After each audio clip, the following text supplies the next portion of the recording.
Police constable भर्ती फर्जीवाड़ा मामले को लेकर पीएचक्यू में प्रेस कॉन्फ्रेंस आयोजित की गई। IG law and order Anshuman Singh ने कहा कि अभी तक 21 मामलों में 22 उम्मीदवारों पर एफआईआर दर्ज की गई है।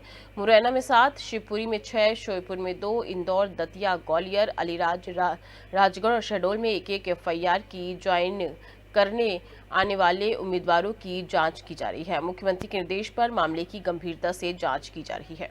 मध्य प्रदेश पुलिस आरक्षक जीडी और रेडियो में रिक्त पदों की पूर्ति के लिए वर्ष 2023 में ऑनलाइन लिखित परीक्षा मध्य प्रदेश कर्मचारी चयन मंडल द्वारा आयोजित की गई थी, जिसमें 6,52,075 उम्मीदवारों ने भाग लिया था। प्रक्रिया के द्वितीय चरण में लिखित परीक्षा में सफल उम्मीदवार 55,220 अभ्यर्थियों की शारीरिक दक्षता परीक्षा चयन शाखा मध्य प्रदेश पुलिस द्वारा 16 अक्टूबर से 20 नवंबर के मध्य आयोजित की थी। वहीं पुलिस ने फर्जीवाड़ा कर परीक्षा देने वाले 22 अभ्यर्थियों के विरुद्ध 21 प्रकरण पंजीबद्ध किए हैं। उसके रिजल्ट के आधार पर जो चयनित उम्मीदवार थे उनका शारीरिक जो परीक्षण है, फिजिकल टेस्ट, उनका चयन शाखा भोपाल के द्वारा 2024 में किया गया था, 16 अक्टूबर से 20 नवंबर के बीच में।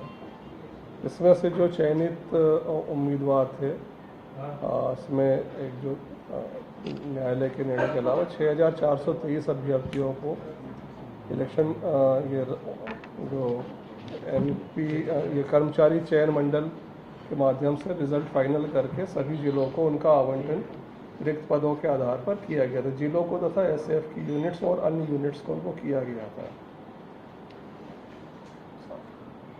इनकी शारीरिक जब परीक्षण के दौरान जो एक अनुभव चयन शाखा को आया था, जिसमें कि 5 अभ्यर्थियों के संबंध में जांच करने पे जानकारी आई थी कि वो फर्जी आधार कार्ड के आधार पर परीक्षा में सम्मिलित होने का उन्होंने प्रयास किया था।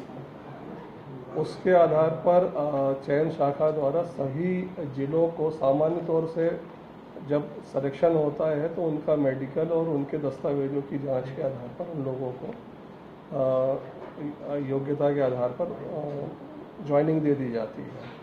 और चूँकि एक जो अनुभव रहा था चयन शाखा के, उसके आधार पर उन्होंने अलग से सभी यूनिट्स को ये निर्देश किए थे कि जो अभ्यर्थी सेलेक्ट हुए हैं उनके जो आधार कार्ड हैं, उन आधार कार्ड का एक आधार के अंदर एक फैसिलिटीज़ रहती है जिसमें कि उसकी आधार वैलिडेशन का आप डिटेल्स निकाल सकते हैं। तो ऐसे व्यक्ति जिनके कि आधार वैलिडेशन लिखित परीक्षा के पहले और लिखित परीक्षा के बाद में चेंज किए गए हैं, वैलिडेशन किया गया है, ऐसे प्रकरणों को संदिग्ध मानते हुए उनकी जो है वो विस्तार से जांच की जाए। तो इसमें अभी जो कुछ जिलों के द्वारा कार्रवाइयाँ की गई हैं, तो उसमें ऐसे कुछ प्रकरण सामने आए हैं जिसमें कि जो चयनित उम्मीदवार थे उनके द्वारा लिखित परीक्षा के पहले अपना आधार का वैलिडेशन कराया गया था। उसके जो बायोमेट्रिक्स हैं वो चेंज कराए गए, मतलब बायोमेट्रिक्स अपडेट कराए थे। फिर उसके लिखित परीक्षा के बाद में फिर उनके द्वारा बायोमेट्रिक चेंज करा गए थे। उस पर उन्होंने जांच कराई, उनके हैंडराइटिंग की, उनके हस्ताक्षर की, उनके जो बायोमेट्रिक्स दिए गए थे उससे कर्मचारी चयन आयोग से उसकी जानकारी प्राप्त करके और सैंपल राइटिंग करके उनकी जांच की गई थी। जांच करने पर अलग अलग जिलों में कुछ प्रकरण सामने आए हैं जिसमें कि वो भिन्नता पाई गई है। उसके आधार पर उन जिलों में प्रकरण कायम किए गए हैं।